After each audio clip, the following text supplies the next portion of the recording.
Hello everyone, welcome back to Learners University. I am Jyoti Agrawal और इस class में हम डिस्कस करेंगे वाटर के बारे में। यहाँ पर मैंने लिखा भी है let's learn a little more about it.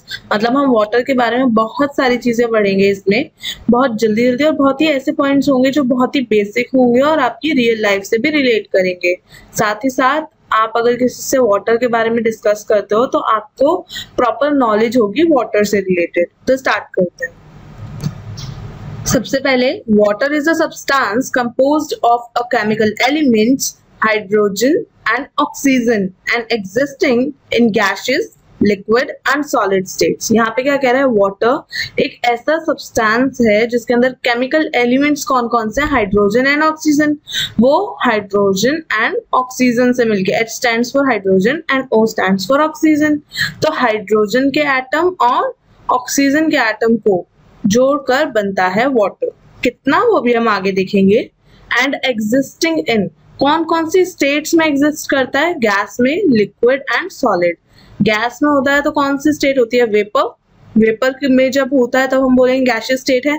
Liquid जब वो वाटर होता है, और सॉलिड जब वो आइस बन जाता है ना। जब वो आइस बन जाएगा तो वो सॉलिड स्टेट में चला जाएगा। तो ये तीनों ही स्टेट्स में एग्जिस्ट करता है। साथ ही साथ केमिकल एलिमेंट्स कौन से हैं, hydrogen and oxygen. Next, it is one of the most plentiful and essential of components. बहुत ही ज्यादा मात्रा में हमारे पास ये है। हमारी अर्थ पे कितना वाटर है, ये आपको होमवर्क है, नीचे कमेंट सेक्शन में लिखना है आपको कि कितना हमारी अर्थ पर वाटर है, कितनी परसेंट। एंड बहुत ही इंपॉर्टेंट कंपाउंड है ये हमारे लिए, बहुत ही इंपॉर्टेंट कंपाउंड है। A tasteless and odorless liquid at room temperature। यहाँ पर वो क्या कह रहा है कि अगर रूम टेम्परेचर पे है वाटर, यानी कि अगर हमने उसे बॉईल नहीं किया या हमने उसको फ्रीज नहीं किया है, तो एक तो वो टेस्टलेस होगा, दूसरा वो ऑर्डरलेस होगा। ऑर्डरलेस क्या होता है, खुशबू, जिसमें खुशबू ना हो, ना इसकी कोई खुशबू होती है, ना ही इसका कोई स्वाद होता है। It's tasteless as well as odourless. ठीक है। रूम टेम्परेचर पे लिक्विड स्टेट में एग्जिस्ट करेगा हमेशा। ठीक है। It has the important ability to dissolve many other substances. अब हमें तो पता ही है कि पानी के अंदर हम चीनी मिला सकते हैं, हम नमक मिला सकते हैं, नींबू मिला सकते हैं, हम बहुत सारे ऐसी चीजें हैं, हम दूसरों को डिजॉल्व कर सकते हैं इसके अंदर। ठीक है। तो it has the important ability, मतलब इसकी वो ताकत है कि वो डिजॉल्व कर सकता है मैनी अदर सब्सटेंसेस, बहुत सारे सब्सटेंसेस को। ठीक है। ये बहुत बेसिक था। आगे चलते हैं। Although the molecules of water are simple in structure, ये देखो, ये है इसका formula H2O। H2O which means hydrogen के 2 atoms and ऑक्सीजन का 1 atom। ठीक है। H2O, H stands for hydrogen and O stands for oxygen। Although the molecules of water are simple in structure, H2O, the physical and chemical properties of the compound are extraordinarily complicated and they are not typical of most substances found on Earth। वो ये कहना चाहता है कि अगर आप ये देखें कि इसका फॉर्मूला कैसा है, स्ट्रक्चर कैसा है, तो बहुत ही सिंपल है, लेकिन अगर हम उसकी प्रॉपर्टीज में जाएं तो वो टिपिकल नहीं है। बहुत सारे सब्सटेंसेस जो हमारी अर्थ पर हम देखते हैं या जिन भी चीजों को हम यूज करते हैं या किसी भी फॉर्म में वो एग्जिस्ट करते हैं, उनकी जो प्रॉपर्टीज है, जो हम कॉमनली बात करते हैं, उससे बहुत ही डिफरेंट होती है वाटर की प्रॉपर्टीज। अब डिफरेंट क्यों है? फॉर एग्जाम्पल, यहाँ पे देखो, for example, although the sight of ice cubes floating in a glass of ice water is commonplace, such behavior is unusual for chemical entities। वो ये कह रहे हैं कि हमें लगता है कि बहुत ही नॉर्मल सी बात है कि आइस क्यूब्स जो हैं वो फ्लोट कर रहे हैं ग्लास में, है ना। जब भी हम पानी डालते हैं और आइस डालते हैं तो आइस ऊपर आ जाती है। वो कह रहे हैं हमारे लिए बहुत कॉमन है। ठीक है। बट अनयूजुअल है फॉर केमिकल एंटिटीज। कैसे? For most every other compound. अब हम और कंपाउंड्स की बात करेंगे, कैसे ये डिफरेंट है। सॉलिड स्टेट जो होती है वो डेंस होती है। Solid state is denser then the liquid state. वो ये कह रहा है कि अगर सॉलिड स्टेट में चेंज होता है कोई भी चीज लिक्विड स्टेट से, तो वो क्या होती है, डेंस हो जाती है। तो वो क्या होगी, उसको डूब जाना चाहिए, उसको बॉटम में चले जाना चाहिए लिक्विड के। लेकिन the fact that ice floats on water is exceedingly important in the natural world. लेकिन साथ ही साथ ये डिफरेंट तो है सबसे, लेकिन ये हमारे लिए बहुत ज्यादा इंपॉर्टेंट भी है हमारे नेचुरल वर्ल्ड के लिए। बिकॉज क्यों है इंपॉर्टेंट, जो आइस है जो पॉन्ड्स के ऊपर या लेक्स के ऊपर कोल्ड एरियाज में, हमें पता ही है उसके ऊपर वो बन जाती है, पूरी बर्फ जम जाती है ऊपर, है ना, और फिर गर्मियों में वो पिघल जाती है, तो वापस वो लेक्स और पॉन्ड्स में चेंज हो जाती है।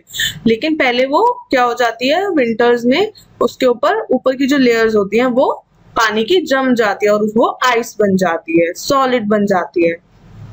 वो क्या करती है, वो एक इंसुलेटिंग बैरियर की तरह काम करती है, जो प्रोटेक्ट करती है एक्वेटिक लाइफ को, जो उस पॉन्ड या फिर उस लेक के अंदर एक्वेटिक लाइफ है, चाहे वो प्लांट्स हैं या एनिमल्स हैं या फिर फिशेस हैं या जो भी हैं, वो हमारी जो एक्वेटिक लाइफ है, जितनी भी अंडर वाटर लाइफ है, उसको प्रोटेक्ट करती है। बहुत ज्यादा सर्दी फिर अंदर तक नहीं जाती।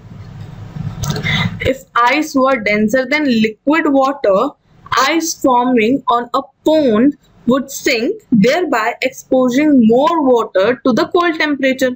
अब वो यही तो कह रहा है कि अगर आइस जो होती है वो डेंस होती है, अभी हम कह रहे हैं कि लाइट है, तो अच्छा है कि हमारी जो एक्वेटिक लाइफ है वो नीचे की जो वाटर स्टेट है, जो लिक्विड स्टेट है वाटर की, उसमें आराम से सरवाइव करती है विंटर्स में। लेकिन अगर आइस डेंस होती और वो नीचे सिंक कर जाती तो क्या होता, पानी ऊपर आ जाता, आइस नीचे चली जाती, फिर जो ऊपर वाटर होता वो भी आइस बन जाता और फिर और भी वाटर आइस बन जाता, सब कुछ ही आइस बन जाता। तो फिर एक्वेटिक लाइफ कैसे प्रोटेक्ट हो पाता? Thus the pond would eventually freeze throughout, वो पूरा जम जाता, killing all the life forms present, सारी की सारी जो लाइफ हमारी प्रेजेंट होती वो खराब हो जाती, वो सब कुछ खत्म हो जाता। ठीक है, सारी एक्वेटिक लाइफ ही खत्म हो जाती है। तो आपको समझ आया कि इसकी केमिकल प्रॉपर्टीज और फिजिकल प्रॉपर्टीज अलग हैं, लेकिन बहुत ज्यादा जरूरी है हमारे लिए। अब हम इस स्लाइड पे कुछ इंपॉर्टेंट पॉइंट्स डिस्कस करेंगे जो हमें माइंड में रख रहे हैं related to water. The first thing is formula. इसका जो फॉर्मूला है that is H2O। H stands for hydrogen and O stands for oxygen. The two hydrogen atoms are bound to the oxygen atom at an angle of 104.5 degrees. अब वो ये कह रहा है कि ऑक्सीजन और हाइड्रोजन के बीच का जो एंगल है वो कितना है। देखो मैं बताती हूँ आपको, जैसे ये O हमारा हो गया ऑक्सीजन एटम और ये हमारे होते हैं दो हाइड्रोजन एटम्स। हमारा ना ये है हमारी फॉर्मेशन की कैसे ऑक्सीजन एटम और हाइड्रोजन एटम जुड़े होते हैं। तो ये वाला जो एंगल है इसको वो कह रहा है 104.5 डिग्रीज। ये वाला जो एंगल है दिस इज 104.5 डिग्रीज और ये हमारा हो जाएगा ऑक्सीजन एटम, ही हो जाएंगे दोनों हाइड्रोजन एटम्स। ठीक है, ये बहुत इंपॉर्टेंट पॉइंट है, इसे याद रखें। नेक्स्ट, जब हम मेल्टिंग पॉइंट की बात करते हैं, वाटर का मेल्टिंग पॉइंट, अब इसका मेल्टिंग पॉइंट और फ्रीजिंग पॉइंट ये दोनों ही सेम होते हैं। मेल्टिंग पॉइंट और फ्रीजिंग पॉइंट दोनों ही सेम होते हैं। कितना होता है ये 0 डिग्री सेल्सियस। और अगर हम फ़ारेनहाइट से बात करें तो 32 डिग्री फ़ारेनहाइट। ठीक है, और नेक्स्ट पॉइंट है हमारा बॉइलिंग पॉइंट। अगर हम बॉइलिंग पॉइंट की बात करें तो वो है 100 डिग्री सेल्सियस और अगर हम फ़ारेनहाइट में बात करें तो 212 डिग्री फ़ारेनहाइट। ठीक है, degree Celsius and degree Fahrenheit ये दोनों ही यूनिट्स हैं जिसके अंदर हम टेम्परेचर को नापते हैं, जैसे हम सेंटीमीटर्स, मीटर्स, किलोमीटर्स ये सब नापते हैं। ये सब कुछ क्या है, डिस्टेंस की ही यूनिट्स हैं। ऐसे ये सब हमारी टेम्परेचर की यूनिट्स हैं, डिग्री सेल्सियस भी और डिग्री फ़ारेनहाइट भी। तो आप कहीं भी डिस्कशन करें तो आप अपने डिस्कशन में ये चीज ला सकते हैं कि अगर कोई फ़ारेनहाइट में पूछ रहा है तो आप उसको फ़ारेनहाइट में आंसर देंगे एंड कोई आपसे डिग्री सेल्सियस में पूछ रहा है तो आप उसे डिग्री सेल्सियस में आंसर देंगे। So this was all about water. अगर आपको वीडियो पसंद आई हो, टॉपिक पसंद आया हो तो लाइक, शेयर, सब्सक्राइब करना ना भूलें।